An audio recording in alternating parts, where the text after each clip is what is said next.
Good evening, and welcome to Queer News Tonight, the world's first and only LGBTQ+ daily evening news. Tonight, we celebrate the writers of our community. From journalists to poets and published novelists, the written word is a powerful tool for communicating the hopes, dreams, and challenges of the LGBTQ+ community. So with that, it's time to queer up the news. It's 8 p.m. Thursday, June 9, 2022, and we are literally out of the closet and into the headlines. So many of your important stories and bad jokes we are going to tell this evening on Queer News Tonight!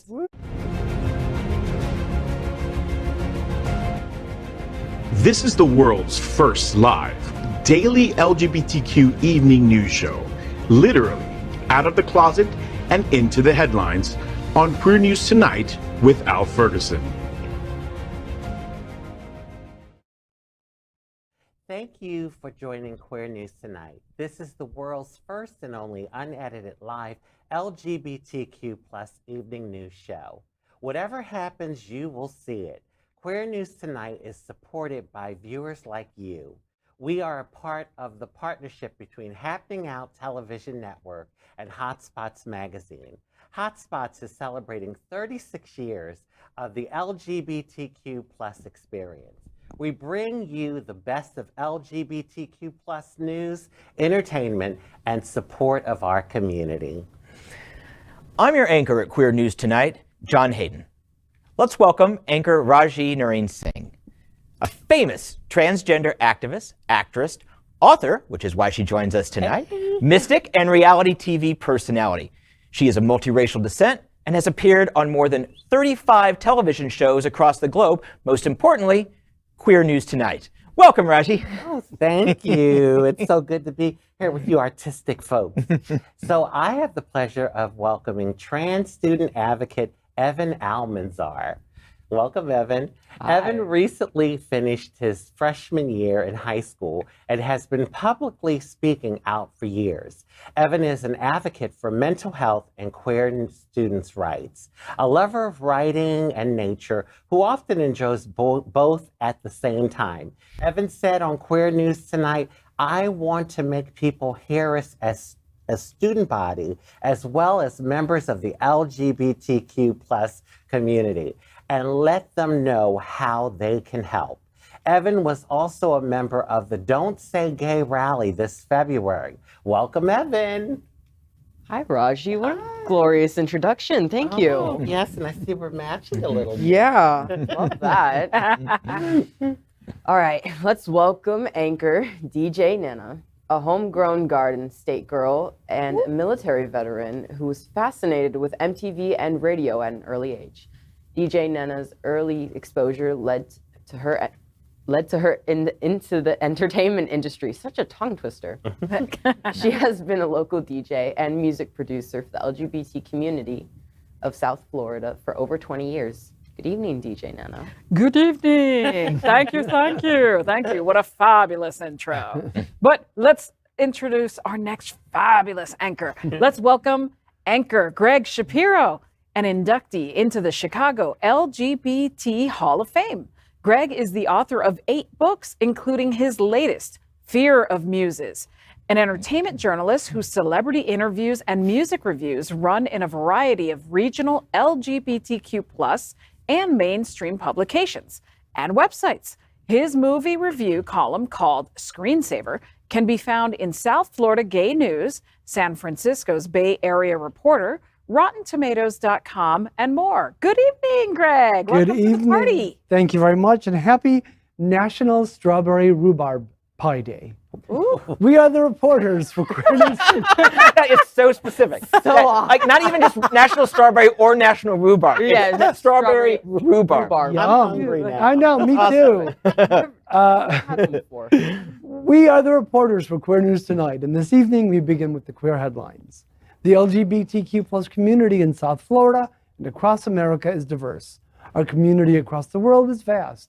And here are the bullet points of the Queer News for today, Thursday, June 9. Well, we begin by queering up LGBTQ+ civil rights. Florida high schooler Jack Petocz is taking on Don't Say Gay and book bans. Queer News Tonight has been following Palm Coast High School junior, just will be a senior in the fall, Jack Petocz, who staged a walkout earlier this year over the Don't Say Gay bill and was suspended for handing out rainbow flags during the protest. In November, Flagler County School Board member Jill Woolbright attempted to ban All Boys Aren't Blue, which explores what it's like to grow up Black and queer through a series of essays. Petocz not only led the protests against the ban, but acquired 300 copies that he then distributed to students in the county. In an interview with LGBTQ Nation, Petocz mentioned he wants to study politics so he can continue his activism, and he may run for office someday. I love this guy. We have been following him since February, I believe, and his suspension. He is in a place where the state and his local community, all the power is lined against him, and he will not step down. He will not back down. I just love this kid. And you know what I feel so great? It's so wonderful to see our younger members of the community really taking a stand. We need it because there are people that want to erase us. They literally do. So it's, not only the old heads, although you don't ask a lady how old she is, but it's good to see the younger generation really stepping up. No, I'm honestly honored that I can say that I'm part of this generation because from what I've seen from my fellow peers, we are awake, we are here, and we are riled up and are so, I don't know if excited is the right word, but I guess you could say there is an excitement towards making the change that needs to be done. And at my school, JP Taravella, we had a walkout prior to the school year ending, and it turned out better than we could have expected. And I wish that's what could have happened at that school, but I'm glad that he continues to do the work that he's doing. And I can say that maybe one day I'll see you in office. And that energy, that youthful energy, I'm thinking about X Gonzalez and Cameron Caskey from MSD, how they were outspoken, very, very outspoken, also as queer people, young queer people. So yes, we are very grateful for your energy, and please keep going. Yes, thank goodness for the younger generation, because you guys are the ones that are going to actually continue to lead the way and to keep creating new and exciting things for the ones that are coming behind you. So when I look at you, I do look at another future leader stepping up to the plate and making sure that we're all going to be okay and that we're all not forgotten either. Absolutely, because history can't be forgotten, because if we forget history, it's all just going to repeat itself. Exactly. Evyn, I'd like to get back to a point that you mentioned about your peers being motivated at this point. How motivated are they? Are they just like the LGBTQ students, or are there a lot of straight allies as well that stand up, or do they just kind of go, yeah, you're right, but I'm not going to say anything? I've seen a mix of both. So I have friends who are just as motivated as I am and who are there, and they've said to me that they are going to do whatever they physically can do and whatever they're capable of, because in the end, cisgender and heterosexual people, they do have louder voices, unfortunately and fortunately. So the people that do support us, their voices are equally as loud, if not louder than ours. And I've also had friends that are like, okay, I'm gonna step back. You have my moral support, but I'm not sure what I can do. And I think that's where information comes most handy, because if we can inform them as to how they can help, they will hopefully be willing to do whatever they can. Well, Evyn, I just have to say, because of people like you, I have faith for our future. I really do. Because you're going to lead the way. We're almost like handing the torch over to you, and it's all about making it better for the next generation. Absolutely. So I'm so excited. Before we move on, I'd like to talk about his activism in the book burning realm, or book banning realm. I'm sorry. Let's burn some books. We're only a couple generations removed from that. Yeah, you're right. Unfortunately, You're right. Has anybody at this table ever had something they've written censored, either for sexual content or sexual orientation content, or just anything else in the writing? Yeah. Not yet. Not yet. Not yet. I was at a poetry competition in middle school. And the piece was about the exploration of my gender identity. and I was told I had to pick a different piece to perform. Wow. It was the Louder Than a Bomb, which is Parkland Poets and Poetry like all slam, of poetry right. slams Yeah. they're very vast, but it was one of those things where it's like, hey, maybe pick something else you wrote. Oh, wow. And it was honestly so frustrating because it's something that was important to me. It's something that came from my heart, and they did. You know, well, not from my book. You know, my memoir. Anyone that gets it wants to read the juicy, salacious stuff. It's juicy. Like you can skip the OJ in the morning. There's plenty of juice out of this thing. Yeah, I didn't hold back. But what I do notice is like sometimes when I post on social media, I have to be a little careful because for some reason, and I don't know, maybe I'm paranoid, but other trans people in the community have said they tend to look at our posts a lot more. They like scrutinize it, they being the powers that be at these different social media sites.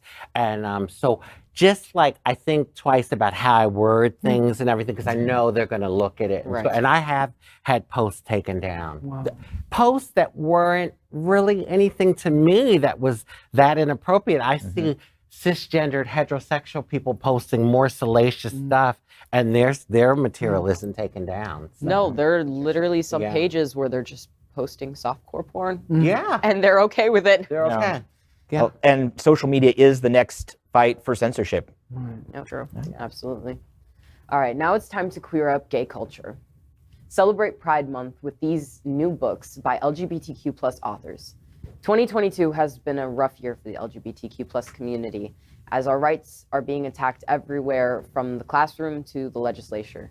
One thing that can help us cope are some of the amazing new or upcoming books from LGBTQ plus authors. Here are some of our favorites. First, The Other Mother by Rachel M. Harper. The story of a boy looking into the past of his recently deceased father explores the hidden lesbian relationship between his mother and his father's sister, and tells the story of a Black queer woman and the hard choices they had to make in the name of love. Next is This Body I Wore by Diana Getch. Okay. That tells her experience not as one of a transition, but one of a transgender woman who has lived experiences based on how she appeared externally. Finally, The Viral Underclass, The Human Toll When Inequality and Disease Collide by Stephen W. Thrasher. This nonfiction book tells the story of how social and economic inequalities have driven the spread of HIV virus more than biology has. These are just some of the many books you can find this year for Pride, so make sure to check with your favorite bookstore for them. They will not erase us. Absolutely They will not erase us. We have stories to tell. And that's why it's important that these publishings continue to happen. Books, poetry, whatever it may be from the LGBTQ community. And I'd like to actually recommend a few that I brought from home. Harvey Fierstein's amazing memoir. It's great. It's like listening to him sitting and telling you his story. You can hear his voice, his very distinctive voice throughout. Really great lesbian novel, Like a House on Fire by Lauren McBrayer, also quite wonderful. Another queer writer, Margaret Wilkerson Sexton's upcoming book, On the Rooftop, is definitely worth reading. Okay. Florida's very own Randy Rainbow just published his fabulous memoir, Playing with Myself. And probably my favorite book of the year so far is John Ware's long time in coming new book, Your Nostalgia is Killing Me. Brilliant fiction. Wow. Fantastic. Can I recommend a book? Absolutely. It's called Transgender Warrior. And I can't remember the author, that's horrible, but Transgender Warrior. And what I love so much about this book is that it shows that we trans people truly have a history. And it shows trans people all the way back to like the 1800s and even some ancient, I guess, artifacts that prove that trans they were people there. existed during that time. So I think it's an excellent book to read if you want to learn about trans, because I think there's people that like actually think, oh, we just like popped out. Yeah, they like, just, you just appeared. We just appeared and like this is like Operating. a new thing, and Right. yeah, No, it's so hundreds of years of history Yes. to explore. Yeah. I have 2 books personally Please that I do. would like to share. The Bone Spindle by Leslie Vedder, lesbian adventure novel, brilliant book. And A Million Quiet Revolutions by, let's see, Robin Gao. It has 2 trans men that explore so many different topics, and it's honestly a very, I think it's a personal novel to myself because I can quite relate to it. Brilliant books. Wow. 2022 releases. So. You know, I think. Oh, I'm sorry. Do you? No, Okay. you go right ahead. I was just going to say, it's first off, yes, go to your favorite bookstore, but also search online. A lot of people, like on YouTube, or not YouTube. Facebook. No, the one where you can buy things. eBay. Oh, eBay. eBay. That's what the kids are using now, right? Right, Evyn? Yeah. Go to eBay. You would be amazed at the books that have been published before that people have, and they're getting ready to sell. If you're driving past an estate sale, stop and go buy their books. And see what they've got, because there are so many stories that don't get mass publication, that don't get picked up on Amazon. And what the people who are trying to ban these books, they're afraid of our perspective, or of a perspective different from theirs. You know, you say that transgender has gone back thousands of years, hundreds of years, thousands of years. But some people are like, oh, this wasn't a thing until like the 1980s. No, it was something that we wouldn't talk about until the 1980s. And there's a huge difference. So please, don't just limit yourself to a bookstore or to Amazon or something that you can easily download. If you want to find some good stuff, there's a lot of hidden gems out there all across the country. There are websites as well, so things like Thrift Books. There's a poetry organization that has upcoming releases. There are so many different websites, and check out local bookstores as well. And you can also go to the Stonewall National Library here in South Florida, Fort And Lauderdale. it's got an amazing library. Amazing. Yeah. Yeah, amazing. Absolutely. Our history is important. It really is, and we can't be erased. So let's continue. Queer Up the Road to Stonewall, the most influential queer books in history. Our history has been very much in the closet. Before the civil rights movement began, very few writers dared to explore LGBTQ plus characters or stories. There are a few notable exceptions to this that have helped shape our culture. A great example is The Picture of Dorian Gray by Oscar Wilde, written in 1891. The story of a young man who sells his soul to stay young and beautiful forever is full of homoerotic undertones. The City of the Pillar by Gore Vidal, and that was written in 1948, is another book. It is considered the first novel written after World War II that portrays a lead gay character sympathetically. A more contemporary book that is considered a keystone of LGBTQ plus reading is The Velvet Rage, Overcoming the Pain of Growing Up Gay in a Straight Man's World, written in 2005, written by psychologist Alan Downs, and based on his own experiences and that of his patients. The book explores the struggle of overcoming shame imposed by society to come into one's own. And talk about shame. I think for a lot of LGBTQ people, we grow up with shame. I mean, I remember from the age of 4, they were calling me faggot. Faggot and sissy. I almost thought it was my middle name. And you know, the energy behind, not knowing what it meant it for, but knowing I didn't like the energy behind the word and how it made me feel. And you know, even if you don't consciously know that you're in shame or you feel shame, subconsciously it's there. I really do believe that. And I believe that it plays a lot in our self-esteem. Oh, That's absolutely. why these prides that we have, they aren't about our ego. They're about our self-esteem, because there were many people, and there still are many people in the world that want us to bow our heads down in shame. Like, how dare you be gay? How dare you be trans? So it's about us holding our heads up high and having self-esteem. And I believe that it is rooted. That shame thing is a really, really, really deadly thing for us. Deadly. Emotions like that, they manifest themselves as internalized transphobia, homophobia, things like that. And the way that we handle them, we have to handle them in a mature manner. It can't just be something that we brush off, because it's still something that I personally deal with on a daily, you know? It's still something that a lot of other queer people deal with on a daily.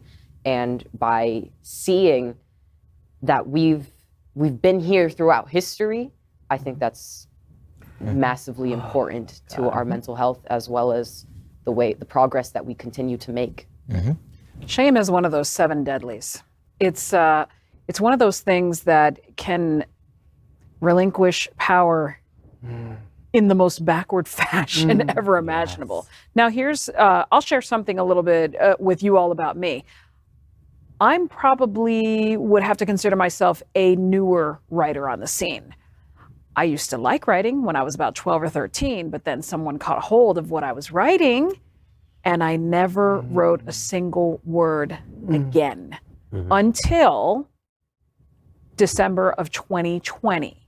Wow. So if you're 13 years old and it's December of 2020, and in December of 2020, I was 49 years old. So do the math, 13 to 49. Didn't write a single, not even a page, not even a sentence. And decided to go back to college to go get a master's in English, which I just completed. But I felt my entire 2 years of college right now was more therapy. It wasn't really like, I'm going to study to be this fantastic writer. No. It was more like, I finally just poured it all out and got straight A's for the first time in my life. It was pretty cool too. There. All right, how about that? But I would say it's really important to encourage the newer writers that are out there, like myself, who are a little bit still fearful of saying what you really want to say. There are tons of mediums out there that allow you to create your own blog, type a small little blurb on your IG, do it on your Twitter, do it wherever you please. It doesn't have to be long, but get something out so that you can continue to heal and to help others. Even if you don't share it, like I personally, most of my writing, I went years without sharing it, because writing was a form of therapy for me. You know? Everything that I was thinking that I had locked up inside of my brain, I just threw it on the pages, and it was so healing. You know, I'd like to ask, and this is for the table, was there a book when you were young or younger, was there a book that talked to you, that said, okay, yes, this book isn't saying gay, but they're connecting with me? Is there something that triggered it in you, that like, okay, this is an author I can go to, or something like that? Yeah. Well, I think that for me, it was a gay author. It was Andrew Holleran, who wrote the book Dancer from the Dance. This is his first novel. He actually has a new novel coming out this month, but that was the book. That was the turning point for How old were you when you read it? I was probably maybe 19. Okay. Oh, so like 2 years ago. Thank you. And well, I would say for me, I don't know if you all are familiar with Elin Harris. Sure. African-American writer, gay African-American writer. He's passed away now.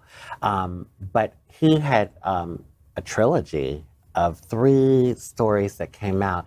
And it resonated with me, because he talked about, like, you know, being young and gay, and you know, exploring your sexuality. And so that's what I would say. I would say his writings resonated with me. And I was like in my early 20s. But also spiritual books, like the spiritual gurus, like Deepak Chopra, Louise Hay, Marianne Williamson, those type of people, Esther Hicks Abraham. The reason why is because getting in touch with my spirit helped me to transcend my spirituality, and like what we are is more than just this, this Physical being. physicality, right? That empowered me, and it helped me to get beyond so much of my pain. I mean, people see me and they see, oh, Rajee, and I'm like, I love people, and, I know that I've become somewhat of a personality in the community. But, there's days where I really have to bite the bullet and be strong to hold my head up when I go into a store or I go somewhere where I know there's gonna be, even the supermarket, for instance. Sometimes I'm in my car and I'm like, here we go, because I know there's gonna be people that see me and judge me and, wanna shame me. And so, I'm a work in progress. I've come a long way, but I'm just saying that I think, like you had shared, shame is something that I think we all kind of still deal with on some levels, depending on who you are. And as a multiracial, transgender woman of color, I certainly deal with that on a daily basis, It takes a lot to get out of bed some days. And I think the most powerful thing that we can do to try and, I guess, fight back against everyone else is to get out of bed and go about your daily life. Yes. You know what, Evyn? I say to people all the time, when you see me, my presence alone is a statement of activism. Exactly. It is. If you see me in the market, at the post office, at the gas station, I'm living my life and I'm out and loud and proud. Well, not loud all the time. I do have a big mouth. I don't think I've met you in a non-loud movement, Rajee. I'm just telling you. Well, speaking of activists, if I could put in a plug, we recently lost Erva Shivad, and this is probably one of the most important books of the last 20, 25 years, Virtual Equality. I cannot recommend it enough, and this definitely goes in that category of classics. So please read this if you haven't. Virtual Equality. Virtual Equality. Erva Shivad. I have to peruse your entire library. Everything you have looks fantastic. Right? Mine is just perks of being a wallflower. I love that book. My favorite. Such a good book. Oh my goodness. Absolutely. Well, let's go ahead and queer up gay culture. Now, the Rainbow Wing aims to help LGBTQ plus seniors stop hiding their identities in long-term care. Elderly members of the LGBTQ plus often find themselves facing challenges in healthcare, especially in long-term care facilities that may not be equipped to deal with their unique needs. Toronto's Rikai centers are looking to change that. They will soon be launching their Rainbow Wing at Wellesley Central Place in the hopes of offering a welcoming and safe place for LGBTQ plus elders to live out their final days. When it opens on June 18th, the Rainbow Wing will be the first dedicated LGBTQ plus elder long-term care unit in North America. There are retirement and assisted living care facilities with similar features, but this will be the first in a nursing home. The Rainbow Wing will not only feature art and images from queer artists, but also will provide specialized training and support for both staff and residents. This is fantastic. This is unlike anything I think I'd ever seen anywhere. Well, of course, certainly not in the US. And I argue that if we want something like this, we will have to be the people to fund it on our own, because obviously our government's not going to help us. But there is hope, and it's nice to see someone is leading the way and saying, we can do this. Yeah. Well, and it's amazing too, because you think about queer people or queer couples who eventually end up in a facility such as this, and they have to explain themselves to the the majority straight residents in the place. So the fact that there's an entire wing dedicated to this, but it's also good to mention that there are sort of also LGBT senior facilities, maybe not with the nursing aspect, but there's the John C. Anderson Apartments in Philadelphia's neighborhood. Chicago has the Town Hall Apartments in the North Halsted area. And of course, Wilton Manors has the residence at Equality Park. So it's funny, my cousin lives at the one in Philadelphia. Oh, really? Yeah. John C. Yeah. Yeah, it's amazing. It is. And, hearing it gives me hope, because honestly, I am terrified. I'm terrified of getting old and ending up in a home. I mean, as a non-op, I would say pre-op, but at this point it's probably non-op transsexual. I just know like how they treat regular people, Right. quote unquote. Like I just can't even imagine like dealing with nursing staff that aren't LGBTQ Sensitive. or sensitive. Right. Mm-hmm. right. And it's scary. So I'm not that old yet. I'm hoping by the time I make it, if I make it, Lord knows there's days I don't feel like I'm gonna make it. But if I do make it, I hope by then there will be facilities that, you know, will be open to me. For sure. Could you imagine just an entire nursing home of just gay people? Yeah. Just like an entire like LGBTQ. retirement home. Just that would be. I don't even know. You would walk into there and it's just like inhaling wisdom. For sure. And they'd probably be playing Golden Girls. like, Yeah. continuously. Oh my goodness. That's like the tropics on a Tuesday evening. You know? Oh! Perhaps minus Wow. the wisdom. But I think that there is a certain, especially maybe for my generation, or certainly for the generation between me and Evyn, is that you've got the older group right now. A lot of them have children that accept them from when they were in heterosexual marriages, and then you've got the youngest generation that are going to be able to adopt children and have children. But I think that there's going to be this gap where they don't have children from marriages, from heterosexual marriages, and they didn't quite make it in time to adopt children or whatever. And I think that's going to cause a crisis that's going to be with us for about 20 years, in about 20 years. And we're heading towards it. And it's something that we really need to think about as we go forward. Absolutely. And now we queer up gay culture. Are LGBTQ plus books important to represent gay culture and telling our stories? This evening on Queer News Tonight, the entire panel is made up of people who are involved in writing in some way. Several of our stories have touched on the written word. Now it is time for our panel to discuss how writing or reading the works of others have influenced them and what it means for our community as a whole. All right, Rajee, why don't you start us? Oh, wow. Aren't you a gentleman? No. No. You just know I have a big mouth, right? I'm ready. Girl, I know you got a lot to say. So let's get to it. Okay. So for me, I wrote my memoir, Beyond Face Value, out of a need to have my story out there the way I wanted it told. Right. When my story went viral, you know, the story of my black market injections went viral in 2011, there was all sorts of media. I mean, literally, I was thrusted into the world media.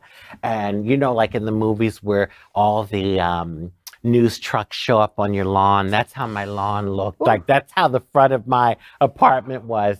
And CNN, Dr. Phil, Anderson Cooper, I mean, Germany TV, Telemundo, Univision. I mean, it was just like, but it was a blessing in the sense that it gave me more of a platform for me to do my activism as a trans activist. However, with that came like all the tabloidy stuff.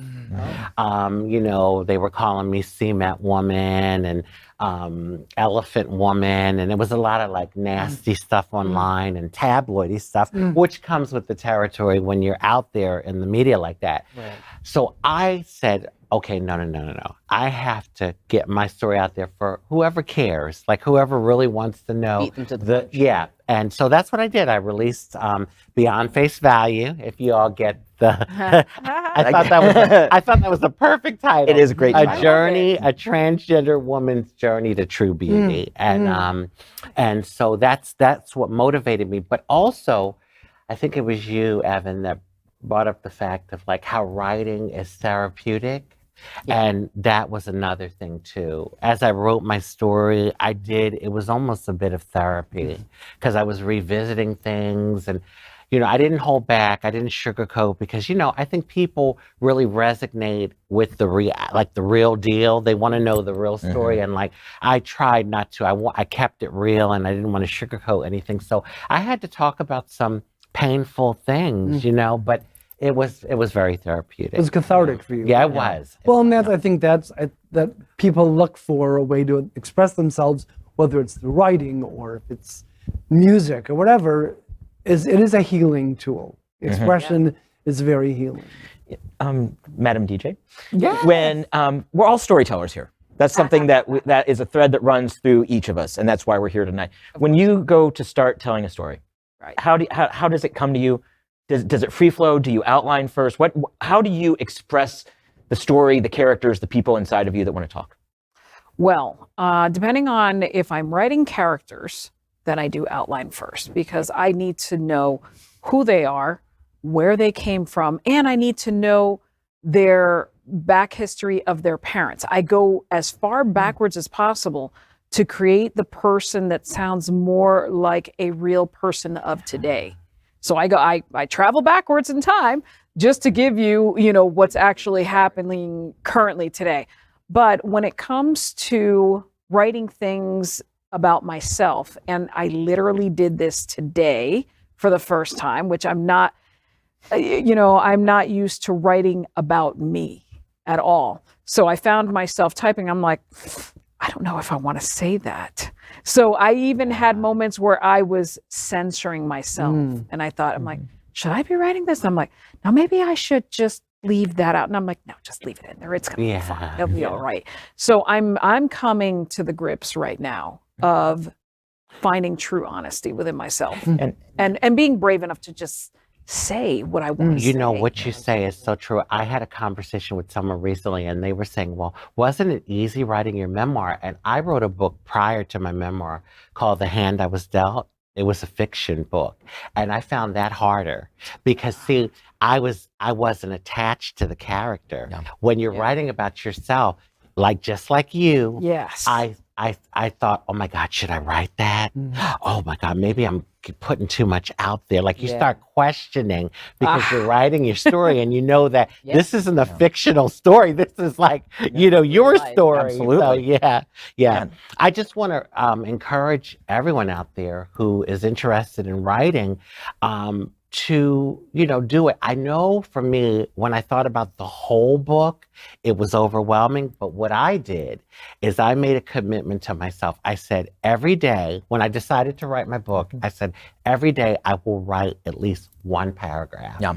And I made that commitment. And some days it was only one paragraph. Some days it flowed like water. I wrote like paragraphs. Love it. But when you make that commitment, it kind of breaks it down and it's not as overwhelming, and so that's what. Yeah. I find it tends to flow when I've got an editor texting me that he needs my story. Wow. Evyn, yes. Evyn, I'd like to have you comment on something that DJ Nena talked on, is about the fear and the self-censorship. And certainly that is something that affects, I think, younger writers who are still subject to a lot more supervision and checks. And what's your experience with that? And do you ever do that to yourself? There have been moments where I am writing fiction, and there have been moments where I'm writing poetry and nonfiction. And throughout all of them, I have noticed that when I am writing about myself, it is one of the most difficult things I could possibly write because it's the truth. Yeah.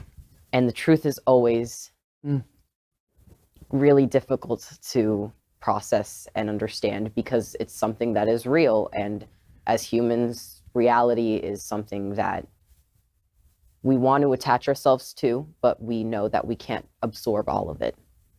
And in writing about myself, I do find myself censoring certain things, and then I realize that I reread it, and it's like, well, that's not really what I wanted to say. So there have been moments where I've just been sitting there looking at a piece and I just scrapped the entire thing because it's not authentic. It's not real to who I am. So I have to sit there and accept that what I have to say does end up having value. And even if I don't think so, it could possibly have value to someone else out there. And that writing my authentic story and writing whatever I feel should be written is the right thing to do.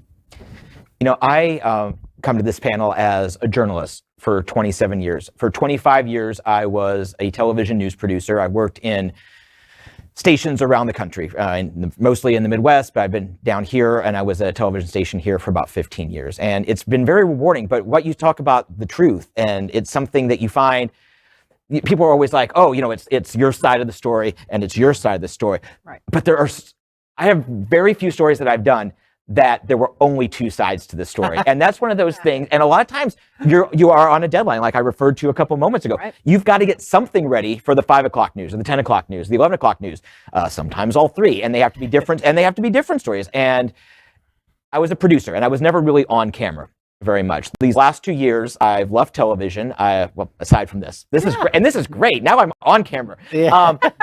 But going out and transitioning to from being an off-camera person to being a reporter with my name on the byline, it holds you accountable a lot more, and a lot more immediately. I personally stay out of the comment section. As long as I know that what I reported was factual, I don't really pay attention to what people are saying. Like, oh, you're a terrible person, you're a liberal, whatever. I stay out of that. But you get out there and you meet the people that you're covering. Because before, they were always just a person out there. They were, the fire victim out in Southwest Ranches, or, they were in a car accident up in Pompano Beach. But now you put a face to it, and you meet the politicians that you're covering. You meet the people who have been victims of discrimination, and it changes your perspective. So I think that, to your point, truth is a matter of perspective. And I think as writers, we all strive to find as many different perspectives and somehow filter it down. For me, it helps when I have an editor texting me that I have got a deadline in 12 minutes, but that's what we do. Well, my mom always says there's 3 sides to the story.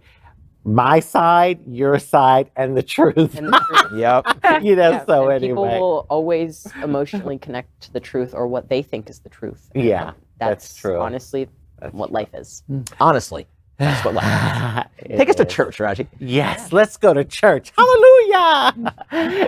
Next, we report on our partnership with Sunshine Cathedral, the world's largest queer church here in Fort Lauderdale. We are broadcasting from our permanent set here at Sunshine, and supporting that partnership happening out at television network broadcast, the largest LGBTQ plus religious live broadcast in the world, as more than 30,000 watch every Sunday at 10:30 a.m. Eastern. Watch this.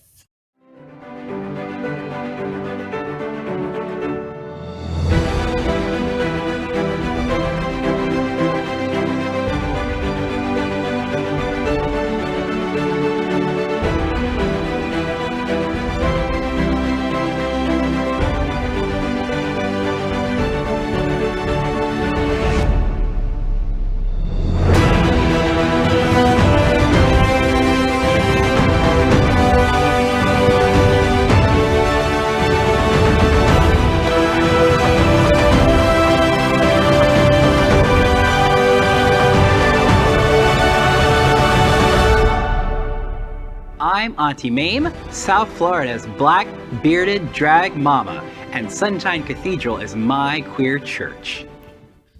Love you, Auntie Mame. Well, now we finish tonight's queer news headlines with what we call LGBTQ plus flash news.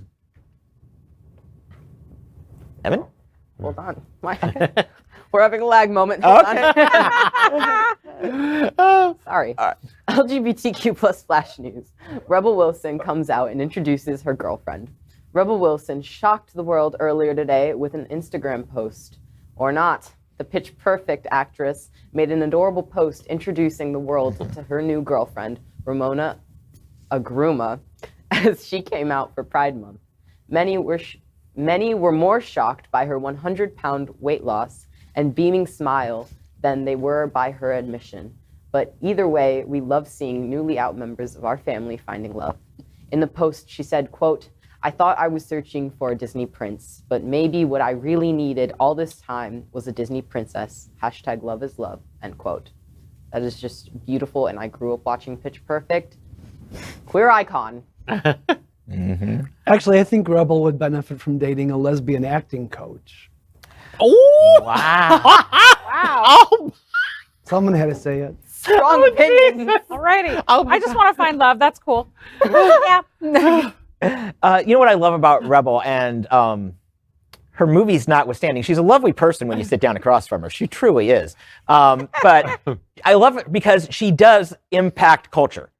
She may not move the culture like some other stars, but she certainly impacts it. And for that, she does it in a positive way. And this is just her latest positive thing. So good for you. Yeah. Yeah, and I'm happy she's happy. You know, I mean, like, she looks terrific. And, you know, that she's able to be out and proud about it, you know, so I think it's a powerful thing. LGBTQ plus flash news. Florida Governor Ron DeSantis wants parents to take kids, who take kids, to see drag queens investigated for child safety. Queer News Tonight recently reported on a Texas lawmaker trying to make it illegal for drag queens to perform in front of children. Now, Florida Governor Ron DeSantis has decided he wants in on the action. During a news conference yesterday, DeSantis said that he has asked the state to look into following suit, saying, quote, "We have child protective statutes on the books. We have laws against child endangerment." Oh my God. Can anyone say I swear, I just can't take him. Sorry. Excuse me, Ron. If I want to see a drag queen, I'm going to see a drag queen. That is not child endangerment. Bite my butt. Whoa. Maybe someone should investigate Ron DeSantis for his parenting and child endangerment. Well, don't they call him Ron Death Santis? I love that. That was the name I was accustomed to. You know, and they want this to be a felony. They want this to be a felony. And the ironic thing is that the Don't Say Gay bill was officially titled Parental Rights in Education Bill. Seems like he wants to take certain parental rights away. Yes. But not honor those. Doesn't even make sense. No. Yeah, no. LGBTQ plus flash news. This week's primaries show significant wins for LGBTQ candidates. This past Tuesday saw primary elections in California, Iowa, and Montana. 6 total candidates endorsed by the LGBTQ Victory Fund won their primaries.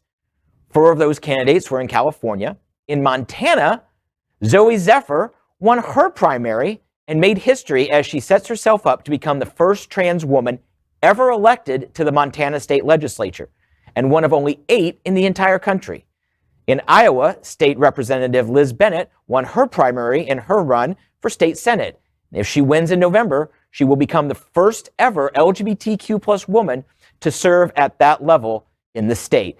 And to go back to Zoe in Montana, she is in a very heavy Democratic district. So by winning the primary, she's basically won the office. So good for you. Just hold steady to November. Hold steady. Agreed. Go Zoe. Oh my God, we need more LGBTQ people in government positions. That's, you know, we do. So I'm happy about this. I find it really funny because a lot of people go into this thinking that, oh my God, they're taking over. They're taking over the government. Okay, and? Slay, like. And again, it's important to register to vote and vote as if your life depended on it, because it does. I am hashtag Team Zoe all the way. Go forth and kick butt. And let's get on with LGBTQ plus flash news. Marjorie Taylor Greene ridiculed for believing fake Dr. Lyle P. Lysol. Wow. MTG is upset that information from a parody account got labeled as misleading. The parody account, named Dr. Lyle P. Lysol, lists their job as, quote, a professional fake doctor, end quote, and says that he is part of the Fake Doctors Alliance. MTG retweeted a post saying that, quote, a Pfizer document reveals between 82 to 97% of pregnant women lost their babies, end quote. This is, of course, fake. But she didn't realize that saying in her retweet, quote, why Is this tweet labeled misleading, Twitter? Pfizer should be investigated immediately. So should Twitter and any other social media app, media company, tech company, and anyone else who continues to manipulate, hide information about COVID vaccines, remove the label, Twitter, end quote. Huh? I don't get it. I'm so sorry. I'm just like, who are you, woman? What's wrong with you? You know, she is a walking spoof, and honestly, I literally expect nothing more from her. I just wish there was a vaccine for Marjorie Taylor Greene. Wow. Isn't this the bitch that called me a terrorist? Isn't it? We're being told yes. I don't even know what to say. The fake. I can't. Dr. Pilas. Okay. Oh my God. And as usual, MTG is running on empty. LGBTQ plus flash news. San Francisco's queer male burlesque bears all in sexy new documentary. San Francisco is famous for its LGBTQ plus acceptance and community. One of the most fun parts of that community is the all-male burlesque show Baloney, which is also baloney, as there are women in the show as well. Now you can see even more of the performers in the documentary, also called Baloney, by filmmaker Joshua Guerci. The movie follows the performers for 18 months, showing you the lives of the talent that brings the show together. You can watch the documentary now on iTunes, Amazon Video, and other streaming platforms. Sorry, it looks more like Boar-lesque to me. Opinions. Do they have any mayo with that bologna sandwich? That's all I want to know. To quote my very good friend Cher, show a little more, show a little less, add a little smoke. Welcome to burlesque. Oh, I love it. I don't know if I can comment about this because I like pepperoni. But hey, I think it's great. I want to watch it. I don't know. Looks cool. Looks cool. I've heard a lot of burlesque, so we'll see. So on that note, that is today's news for the LGBTQ plus community on the world's first and only daily LGBTQ plus evening news show. Is our community important to you? Yep. Then help us out by liking and subscribing. Ring the bell for updates. Share this news with your family and friends. Post this broadcast in the many groups you are a member of. Tonight's stories about our community deserve the attention of your family and friends. Queer News Tonight is the only live LGBTQ plus digital television show in the world that is out of the closet and into the headlines. We need your support. If our community is to grow, we must tell our stories and bring them to the attention of the broader world, which is the shared purpose of all of us here at this table tonight. This is the only place in the world that tells these LGBTQ plus stories in motion and sound, and that is the passion of Happening Out Television Network and Queer News Tonight. I'm your anchor, John Hayden, and on behalf of these LGBTQ plus reporters, the anchors of Queer News Tonight, including Rajee Narine-Singh, Evyn Almanzar, DJ Nena, and Gregg Shapiro. We will see you daily at 8 p.m. Good night, everyone. Good night. Night!